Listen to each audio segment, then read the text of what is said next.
দর্শক আমন্ত্রণ diamond cement প্রসঙ্গ চট্টগ্রামে।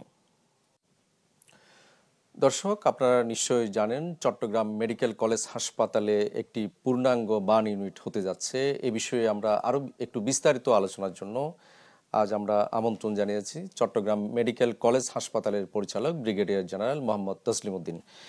স্বাগত আপনাকে আমাদের এই অনুষ্ঠানে।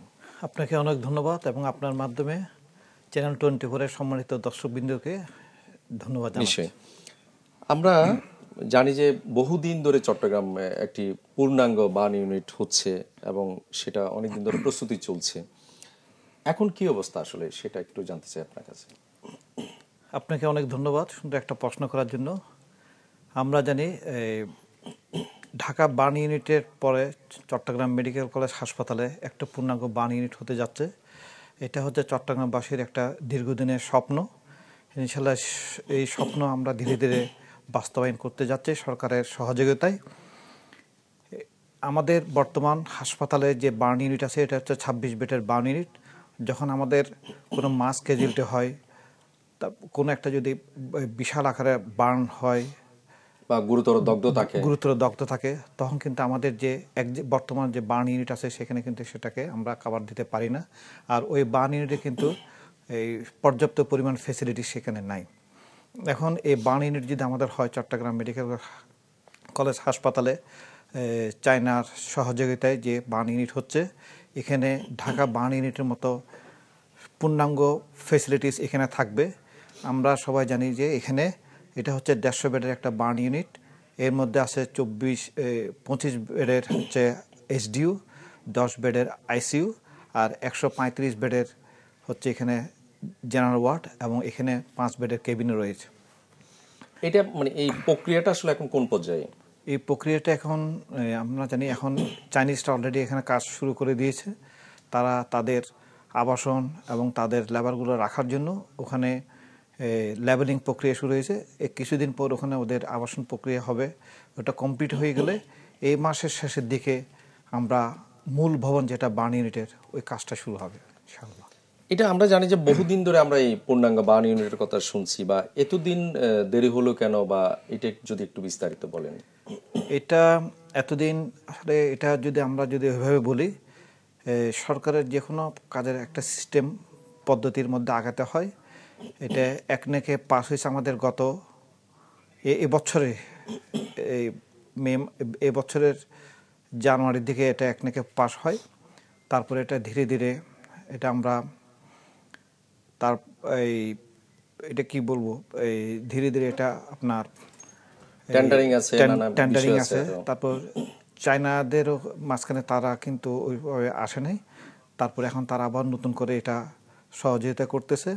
মাঝখানে অফ ছিল, এখন ওরা পুরাদমে কাজটা শুরু করে দিয়েছে। এই কাজটা আমার মনে হয় এটা হচ্ছে 2 বছরের প্রজেক্ট। 2 বছরের মধ্যে যদি এই বছরের ডিসেম্বরে শুরু হয় তাহলে 24-25 ডিসেম্বরে গিয়ে কাজটা শেষ হয়ে যাবে।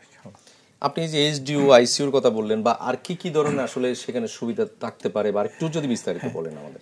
এই বার্ন ইউনিটে যে সমস্ত ফ্যাসিলিটিসগুলো আছে এটা শুধু বার্ন ইউনিট না, এখানে হচ্ছে আমাদের উন্ড ইনফেকশন, ডায়াবেটিক ফুড, অথবা বার্নের সাথে যদি এই আপনার যদি প্রেগনেন্সি রিলেটেড কোনো কেস থাকে, তারপর বার্নের সাথে যদি আপনার কার্ডিয়াক কোনো পেশেন্ট থাকে, তাহলে এখানে কিন্তু আইসিইউর ব্যবস্থা আছে। এখানে কিন্তু কার্ডিয়াক সার্জনও থাকবে, কার্ডিওলজির ডাক্তারও থাকবে, এবং এখানে কিন্তু গাইনোকোলজিস্টের কনসালটেন্টও কিন্তু এখানে পদায়ন করা আছে। আমরা যে অর্গানোগ্রাম করেছি বার্ন ইউনিটের, এটা প্রায় 1062 জনের অর্গানোগ্রাম। এখানে পর্যাপ্ত পরিমাণ ডাক্তার থাকবে, পর্যাপ্ত পরিমাণ নার্স থাকবে, পর্যাপ্ত পরিমাণ তৃতীয় এবং চতুর্থ শ্রেণীর কর্মচারী এবং সিকিউরিটি থাকবে। এটা হচ্ছে আমাদের যে এক্সিস্টিং হাসপাতাল আছে চট্টগ্রাম মেডিকেল কলেজ হাসপাতালের যে ম্যান পাওয়ার, এটা হচ্ছে তার অতিরিক্ত ম্যান পাওয়ার। এটা এই যে আমরা দেখলাম চায়নারা কি শুধুমাত্র মানে এটা মানে ফিনান্সিয়ালি সাপোর্ট দিচ্ছে, না কারিগরি, মানে কি ধরনের তারা সাপোর্ট দিচ্ছে আসলে? এটা আমরা সবাই জানি, এটা হচ্ছে টোটাল প্রজেক্টটা হচ্ছে প্রায় 285 কোটি টাকার বাজেট এটা। এর মধ্যে চায়নারা দিবে 185 কোটি আর আমাদের বাংলাদেশ সরকার দিবে প্রায় 105 কোটি। 184 কোটির মধ্যে ওরা যে সমস্ত ওদের প্রোগ্রামের মধ্যে আছে, ওরা কনস্ট্রাকশন, তারপর যত ইকুইপমেন্ট, তারপর হচ্ছে অক্সিজেন প্লান্ট, তারপর বার্ন ইউনিটের জন্য যেটা খুবই ইম্পর্টেন্ট হাইপারবারিক অক্সিজেন থেরাপি, এটাও কিন্তু এর মধ্যে ইনক্লুড করা আছে। আর আমরা যেটা করব আমাদের বাংলাদেশের পক্ষ থেকে, এটা হচ্ছে আমরা বাউন্ডারি ওয়াল করব, তারপর হচ্ছে যে রাস্তার প্ল্যান ওই রাস্তাটা আমরা করে দিব। এই কনস্ট্রাকশনের কাজ বা টেকনিক্যাল সাপোর্ট এগুলো কি মানে আপনারাই মানে আমাদের সরকার দিবে, না আসলে চায়নারাও এখানে সহযোগিতা করবে? পুরাটা হচ্ছে কনস্ট্রাকশন কাজ, যেটা পুরো মূল ভবনের যে কনস্ট্রাকশন কাজ, তারপর হচ্ছে আপনার যে বাউন্ডারি ওয়াল, যেটা এই ওয়ালটা চাইনিজরা দিবে। এখানে যত ইকুইপমেন্ট, যত যন্ত্রপাতি সবগুলো কিন্তু চাইনিজরা দিবে। আমরা দিব শুধু বাউন্ডারি ওয়াল করব, আর ওখানে রাস্তা যেটা করার কথা ওটা করব, আর পানি, বিদ্যুৎ এগুলো আমরা দিব। নিশ্চয় আপনার কাছ থেকে আমরা আরেকটু বিস্তারিত শুনবো। ছোট্ট একটা বিরতি নিয়ে আসি আমরা। দর্শক, ছোট্ট একটা বিরতি নিব, ফিরবো একটু পর, সঙ্গেই থাকুন।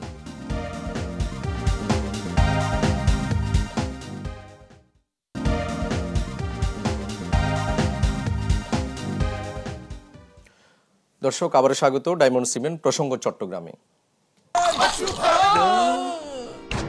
আমি এই চেয়ারে বসবো না।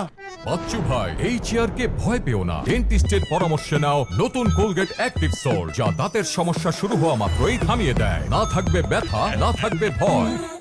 এলো instant milk powder happy cow, যেমন সাশ্রয়ী তেমনি পুষ্টিগুণে ভরপুর। আর এটা নিউজিল্যান্ডের গরুর দুধ। হ্যাপি কাউ, গরুর দুধের স্বাদ সবাই পাক। দর্শক, আমরা চট্টগ্রামে পূর্ণাঙ্গ বার্ন ইউনিট নিয়ে আমরা আলোচনা করছিলাম। আমাদের সঙ্গে স্টুডিওতে রয়েছেন চট্টগ্রাম মেডিকেল কলেজ হাসপাতালের পরিচালক ব্রিগেডিয়ার জেনারেল মোহাম্মদ তসলিম উদ্দিন।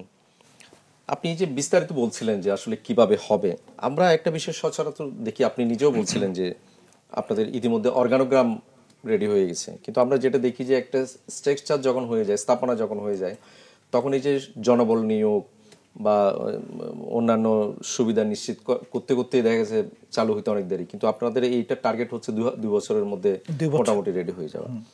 এই জিনিসগুলো আসলে এনশিওর করার জন্য আসলে আপনারা আগেভাগে কি ধরনের উদ্যোগ নিচ্ছেন? এটা আমাদের যখন পরিকল্পনা করা হয়, এখানে বার্ন ইউনিট করা হবে, এটার পাশাপাশি পুরো আমাদের যে ডিপিপি ডেভেলপমেন্ট প্রজেক্ট প্রপোজাল, ওটার মধ্যে বার্ন ইউনিটে কী পরিমাণ জনবল হবে, ডাক্তারের সংখ্যা কয়জন, তারপর হচ্ছে নার্স কতজন, তারপর হচ্ছে আমার তৃতীয় এবং চতুর্থ শ্রেণীর কর্মচারী প্লাস আমার সিকিউরিটি কতজন, এগুলো সব আমরা ওই অর্গানাইজারের মধ্যে আমরা ইনক্লুড করেছি। এবং এটা নিয়ে আমরা এই স্বাস্থ্য মন্ত্রণালয়তে এই জনবল নিয়ে, বার্ন ইউনিটের জনবল নিয়ে এটা কয়েকবার মিটিং হয়েছে, এবং তারা এটাকে আমাদেরকে কারেকশন করে পাঠিয়ে দিতে বলছে। আমরা পাঠিয়ে দেবো। এটা পাঠানোর পরে ওখানে যাওয়ার পরে এটা জনপ্রশাসন মন্ত্রণালয়তে যাবে, তারপর অর্থ মন্ত্রণালয়তে যাবে, ওখান থেকে অ্যাপ্রুভ হয়ে এটার পাশাপাশি আমাদের কনস্ট্রাকশনের পাশাপাশি এই অর্গানাইজেশন কাজও একসাথে চলতে থাকবে। আমার মনে হয় যখন বিল্ডিংয়ের কাজটা শেষ হয়ে যাবে, এই জনবল এর মধ্যেই নিয়োগ প্রক্রিয়াটা প্রায় শেষ হয়ে যাবে। এবং আমরা আরেকটা বিষয় দেখি যে কোনো কাজ যখন শুরু হয় নির্দিষ্ট একটা সময় থাকে, কিন্তু নির্দিষ্ট সময়ের মধ্যে আসলে শেষ করা অনেক সময় কঠিন হয়ে দাঁড়ায়, নানা ধরনের চ্যালেঞ্জ মাঝখানে দাঁড়ায়। এগুলো যাতে না হয়, নির্দিষ্ট সময় শেষ করা যায়, এটার জন্য এটার জন্য আমরা যেটা চাইনিজদের সাথে অলরেডি কথা বলেছি, তারা বলছে আমাদের কাজটা শুধু আমরা একবার শুরু করি, এটা কত দ্রুত আমরা শেষ করতে পারি, যদি আমাদের টার্গেট হচ্ছে 2 বছর, এটা কিন্তু আমরা 1.5 বছরের মধ্যে তোমাদেরকে কিন্তু আমরা হ্যান্ড ওভার করতে পারবো। আমার মনে হয় যেহেতু এটা আমাদের হতে একটা 6 তলা বিশিষ্ট ভবন, 150 বেডের হাসপাতাল, আমার মনে হয় এটা ওরকম তেমন একটা দীর্ঘমেয়াদী পরিকল্পনার মধ্যে যাবে না বলে আমাদের বেশ, যেহেতু এটা পুরাটাই করতেছে চাইনিজরা, তারা সব প্রণোদিত হয়ে স্বেচ্ছায় এটা যেহেতু এগিয়ে আছে তাদের কাজ করার জন্য, এটা মনে হয় আমার মনে হয় নির্দিষ্ট সময়ের আগে শেষ হয়ে যাবে। এটা কি আপনাদের মানে বর্তমান মেডিকেল কলেজ হাসপাতালের ব্যবস্থাপনার অধীনে পরিচালিত হবে, না আলাদা কোনো ধরনের ব্যবস্থাপনা থাকবে? এটা হচ্ছে আমাদের চট্টগ্রাম মেডিকেল কলেজ হাসপাতালের গাইনি ওয়ার্ড যেরকম একটা ইউনিট, এটাও হাসপাতালের একটা ইউনিট হিসেবে থাকবে। এটার বেড সংখ্যা এখন হচ্ছে 26 বেডের যে বার্ন ইউনিট আছে, ওটাকে জাস্ট 150 বেডে করা হচ্ছে। এটা হচ্ছে আমাদের হাসপাতালের একটা ইউনিট হিসেবে এখানে থাকবে। এটা কোনো যেমন ঢাকাতে যেটা আছে বার্ন ইউনিট, ওটা হচ্ছে কি আলাদা একটা, ওটা ইউনিট না, ওটা হচ্ছে একটা ইনস্টিটিউট। ওখানে বিভিন্ন রকম কোর্স হয়, ক্যাডার হয়, তারপর হচ্ছে এই FCPS, MDMS এগুলো সব ওখানে। কিন্তু আমার এখানেও ওরকমভাবে কোর্সের স্টুডেন্টরা থাকবে, কিন্তু এটা ইনস্টিটিউট হিসেবে কাজ করবে না, এটা একটা ইউনিট হিসেবে কাজ করবে। এবং যে বিষয়টা আর দেখা যায় সেটা হচ্ছে যে একটু সেবা পাওয়ার জায়গাটা, মানুষের যে আকাঙ্ক্ষার জায়গাটা, সেটাও একটা বড় গুরুত্বপূর্ণ বিষয়। এটার জন্য আপনারা আসলে কি চিন্তা করছেন? এটা কি বার্নের জন্য নাকি জি, বার্ন ইউনিটে। বার্ন ইউনিটের জন্য? যখন এটা 6 বেড, যেমন তো বর্তমান হচ্ছে 26 বেডের বেড সংখ্যা, এটা যখন 150 বেড হবে, আমাদের যদি পর্যাপ্ত পরিমাণ রোগী আসে তাহলে আমার মনে হয় চিকিৎসা দিতে কোনো সমস্যা হবে না। কারণ এই নতুন বার্ন ইউনিটে অত্যাধুনিক যন্ত্রপাতি, ইনস্ট্রুমেন্ট, এই যে সমস্ত ইনস্ট্রুমেন্ট থাকার কথা, যে সমস্ত ফেসিলিটিস থাকার কথা, এই যে আমি যেটা বললাম হাইপারবারিক অক্সিজেন থেরাপি, এটা শুধু বার্নের জন্য না, এটা যে কোনো ডায়াবেটিক্স ফুড, তারপর হচ্ছে উন্ড ইনফেকশন, এই সমস্ত রোগীদেরকে কিন্তু আমরা অত্যাধুনিক, আমাদেরকে আর রোগীদেরকে ঢাকায় পাঠাতে হবে না। আমাদের এখানে বসে চট্টগ্রাম শহরে, চট্টগ্রাম মেডিকেল কলেজ হাসপাতালে রোগীরা কিন্তু এখানে বসে ওই একই ফেসিলিটিস এখানে পাবে। আমার মনে হয় সেবার দিক দিয়ে ঢাকার চেয়ে কোনো অংশে এটা কম হবে না। আমরা এই যে বার্ন ইউনিট নিয়ে যেটা কথা বলছিলাম, আরেকটা বিষয় হচ্ছে যে আর্থিক সহায়তার একটা ব্যাপার থাকে। যেমন আমরা যে কোনো প্রকল্প যখন শুরু হয় দেখি যে অল্পতে আর্থিক যে সহায়তা সেটা বন্ধ হয়ে যায়। এই জায়গাটাও আসলে নজর দেওয়ার একটা জায়গা আছে না, আর্থিক যেটা, এই যে আমি প্রথমে বলেছি আমাদের এটা হচ্ছে প্রায় 285 কোটি টাকার বাজেট। এর মধ্যে 185 কোটি টাকা দিচ্ছে চাইনিজ, এবার পুরাটাই ওরা দিবে। আর 104 কোটি টাকা যেটা বাজেট, এটা অলরেডি আমাদের জিও হয়ে গেছে, এটা একনাকে পাস হয়ে গেছে। এখন শুধু আমরা অর্থ ছাড়ের অপেক্ষায় আছি। এটা অর্থ ছাড় হয়ে গেলে আমরা এটা পুরোদমে অলরেডি অর্থ ছাড়ের প্রক্রিয়া আছে। এটা আমরা অর্থ মন্ত্রণালয়ের থেকে এই টাকাটা পেয়ে যাব। তার মানে আমরা বলতে পারি যে মানে এই মাসের শেষের দিকে বা এই মাসের মধ্যে কাজ শুরু হবে, এবং সেটা কি আশা করা যায় যে 2026-এর শেষে অথবা 2027-এর শুরুতে এটা চালু হবে? এটা যেহেতু ওদের কাজটা হচ্ছে এখন আমরা যে অংশটুকু দেখছি, কাজটা প্রায় দৃশ্যমান। ওখানে ওরা যেভাবে কাজ শুরু করছে, ওরা উল্টা আমাদেরকে তাগিদ দিচ্ছে যে তোমরা এটা তাড়াতাড়ি শুরু করো, তোমরা এগিয়ে আসো, আমরা কিন্তু সব কিছু নিয়ে বসে আছি। ওরা কিন্তু আমাদেরকে বলছে, তোমরা যদি এই কাস্টমসের এগুলো ক্লিয়ারেন্সের যদি কোনো জটিলতা হয়, ওরাই আমাদেরকে হেল্প করবে। ওরা নিজেরাই কিন্তু এগিয়ে আসতেছে। আমার মনে হয় এই কাজটা, যেটা ওরা 2 বছর বলছে, ওরা আমাদেরকে বলেছে 1.5 বছরের মাথায় এটা শেষ হয়ে যাবে। নিশ্চয়ই আমরা আরো আলোচনা করব। আরো একটা বিরতি নিতে হবে আমাদের। ধন্যবাদ দর্শক, আরো একটা বিরতি নিব, ফিরবো একটু পর।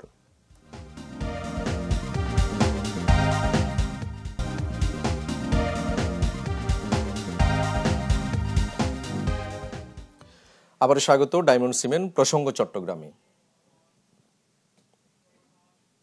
আমার হ্যাপি লাইফ, আইডিএলসি আমার ফাইন্যান্সিয়াল পার্টনার বলেই কার লোন আমার কাছে লাইফ ইনভেস্টমেন্ট। দর্শক, আমরা চট্টগ্রাম মেডিকেল কলেজ হাসপাতালের পূর্ণাঙ্গ বার্ন ইউনিট নিয়ে আমরা আলোচনা করছিলাম। আমাদের সঙ্গে রয়েছেন হাসপাতালের পরিচালক ব্রিগেডিয়ার জেনারেল মোহাম্মদ তাসলিম উদ্দিন। আমরা তো বার্ন ইউনিট নিয়ে কথা বলছিলাম, অনেকগুলো তথ্য এসছে যে আপনার কথায়, কিন্তু আমরা জানি যে এখানে আরো কয়েকটা আপনার স্পেশালাইজড ইউনিট করতে যাচ্ছেন, ট্রমা সেন্টার বা ক্যান্সার ইনস্টিটিউট, এই টাইপের আরো কয়েকটা এগুলোর আসলে কি অবস্থা? হ্যাঁ, আমরা জানি আমাদের এখানে ক্যান্সার, এটা আমাদের চট্টগ্রাম মেডিকেল কলেজ হাসপাতালে না, বাংলাদেশের সরকার স্বাস্থ্য মন্ত্রণালয়ের অধীনে যে স্বাস্থ্য অধিদপ্তরের বাস্তবায়নে এখানে 8টা মেডিকেল কলেজ হাসপাতালে, সরকারি হাসপাতালে ক্যান্সার, তারপর হচ্ছে কিডনি, তারপর হচ্ছে কার্ডিয়াক ভবন নির্মিত হচ্ছে। এটা তারা আমাদের কাছ থেকে আরও সময় চেয়েছে, আগামী বছর জুন পর্যন্ত। এরপরে ওরা আমাদেরকে হ্যান্ড ওভার করতে পারবে। এটা হয়ে গেলে আমাদের এই নেফ্রোলজি, ওখানে প্রায় 50টা ডায়ালাইসিস মেশিন থাকবে। তারপর 50টা ডায়ালাইসিস মেশিন যখন আমার হাসপাতালে আসবে, তখন কিন্তু আমার চট্টগ্রামবাসীর জন্য এখানে যারা রোগীরা থাকবে, তাদের ডায়ালাইসিস নিয়ে তারা সরকারি ফি যেটা 6 মাসে 20,000 টাকা, ওটা দিয়ে ওরা ডায়ালাইসিস করতে পারবে। এটা নিয়ে আর কোনো সমস্যা হবে না। আর একটা হচ্ছে যেটা ক্যান্সার, একসাথে একই বিল্ডিংয়ে 3টা ক্যান্সার ভবন যখন হয়ে যাবে, এখানে অত্যাধুনিক নতুন নতুনগুলো রেডিওথেরাপি মেশিন আসবে। এগুলোর জন্য আমাদের চট্টগ্রামের রোগীদেরকে আর ঢাকায় হয়তো রেফার করা লাগবে না। আমরা প্রান্তিক পর্যায়ে এই সমস্ত শহরে আমরা এদেরকে ট্রিটমেন্ট দিতে পারবো। আরেকটা হচ্ছে ওই বিল্ডিং আছে কার্ডিওলজি ইউনিট। ওই বিল্ডিংয়ের সাথে ইকুইপমেন্ট এগুলো ধরা আছে। এগুলো যখন এনজিওগ্রাম এখানে হবে, ক্যাথল্যাব এগুলো যখন হবে, তখন আমাদের চট্টগ্রামের রোগীরা এখানে সামান্য সরকারি ফির বিনিময়ে ওরা এনজিওগ্রাম করতে পারবে, এখানে বাইপাসও করতে পারবে, তারপর এখানে যেটা আমরা বলি স্ট্যান্ড রিং পরানো, ওটা অল্প টাকা দিয়ে ওরা এখানে করতে পারবে। এটা হচ্ছে কার্ডিয়াক। আরেকটা হচ্ছে আমাদের ইমেজিং ভবন, যেটা জাপান সরকারের আর্থিক সহযোগিতা এটা হচ্ছে, ওটা ওরা আগামী জুন পর্যন্ত প্রায় সময় চেয়েছে। এটা যদি হয়ে যায় আমার এখানে ওই বিল্ডিংয়ের সাথে এমআরআই মেশিন, সিটি স্ক্যান, ওটার মধ্যে এনজিওগ্রাম ধরা আছে। এগুলো যখন আমরা ওইগুলো পূর্ণাঙ্গ রূপে চালু হবে, তখন চট্টগ্রামবাসী এবং চট্টগ্রামের অধীনে যে সমস্ত রোগীরা থাকবে হাসপাতালের অধীনে, সবাই কিন্তু পর্যাপ্ত পরিমাণ এখন সেবার মান অনেকাংশে বৃদ্ধি পাবে। আরেকটা হচ্ছে আমাদের পরিকল্পনায় আছে, এটা যখন বা ট্রমা সেন্টার আমরা যেখানে বার্ন ইউনিট করতেছি, ওই এলাকায় যদি আমরা একটা ট্রমা সেন্টার করতে পারি, ট্রমা সেন্টারের মধ্যে অর্থোপেডিক্স, তারপর হচ্ছে নিউরো সার্জারি, তারপর হচ্ছে ক্যাজুয়ালিটি, তারপর হচ্ছে ওটিগুলো যদি আমরা ওইদিকে নিয়ে যেতে পারি, তাহলে কিন্তু আমাদের সেবার মান অনেক বৃদ্ধি পাবে। আরেকটা বিষয় হচ্ছে এই যে এত বড় একটি হাসপাতাল, এটা ধরতে গেলে চট্টগ্রাম বিভাগের এই সবচেয়ে বড় 4 কোটি মানুষের মানে চিকিৎসার অন্যতম বড় ভরসা এটা, কিন্তু এখানে আমরা জানি যে ম্যান পাওয়ারের সংকট আছে, বহু পদ খালি আছে আপনাদের, এবং যন্ত্রপাতিরও প্রচুর অভাব আছে। এই জায়গাগুলো আসলে মানে কিভাবে আপনারা মিট আপ করতে যাচ্ছেন? এটা আমাদের যে এখন বর্তমান যে হাসপাতালটা আছে, আমাদের সিটি স্ক্যান, এমআরআই মেশিনের জন্য আমরা অলরেডি চিঠি লিখেছি এবং স্বাস্থ্য উপদেষ্টা ম্যাডামের সাথে কথা হয়েছে। ম্যাডাম এটা আনার প্রক্রিয়া অলরেডি শুরু হয়ে গেছে। এটা এই মাসের শেষের দিকে আসবে বলে আমরা মনে করি। আরেকটা হচ্ছে আমাদের এনজিওগ্রাম মেশিন, দুইটার মধ্যে একটা নষ্ট একটা ভালো। ওই এনজিওগ্রাম মেশিনটা আমরা এই মাসের শেষের দিকে ইনশাল্লাহ পেয়ে যাব। ম্যাডাম স্বাস্থ্য উপদেষ্টা মহোদয় এটা নিয়ে খুবই জোরে কাজ শুরু করে দিয়েছেন। ইনশাল্লাহ আমরা ডিসেম্বরের ভিতরে এটা পেয়ে যাব। এগুলো যখন আমরা পেয়ে যাব, আমাদের রোগীদের সেবার মান অনেক বাড়বে বলে আমরা মনে করি। এই যে ম্যান পাওয়ার সংকট দেখি আমরা, যেটা ম্যান পাওয়ার টেকনিশিয়ানের অভাব, যেটা হচ্ছে ম্যান পাওয়ার সংকট হচ্ছে, যেটা আসলে আমাদের হাসপাতালটা হচ্ছে 500 বেডের হাসপাতাল। আমাদের এটাকে এই 2200 বেডের করা হয়েছে, কিন্তু আমাদের এখানে রোগী থাকে প্রায় 3 থেকে 3500 পর্যন্ত। এই ম্যান পাওয়ার হচ্ছে আমাদের আগের যে ম্যান পাওয়ার জনবল অর্গানাগ্রাম 500 বেডের, ওটা দিয়ে চলতেছে। এটা যদি আমরা অলরেডি চিঠি লিখেছি স্বাস্থ্য অধিদপ্তরে, তারপর হচ্ছে স্বাস্থ্য মন্ত্রণালয়ে ম্যান পাওয়ার বৃদ্ধি করার জন্য। এইটা প্রক্রিয়াধীন আছে, যদি এটা সেবার পরিধি আরো নিশ্চয় বাড়বে। আপনাকে অনেক ধন্যবাদ আমাদের সময় দেওয়ার জন্য। আপনাকেও ধন্যবাদ। দর্শক আপনাদেরকেও ধন্যবাদ, ভালো থাকুন সবাই।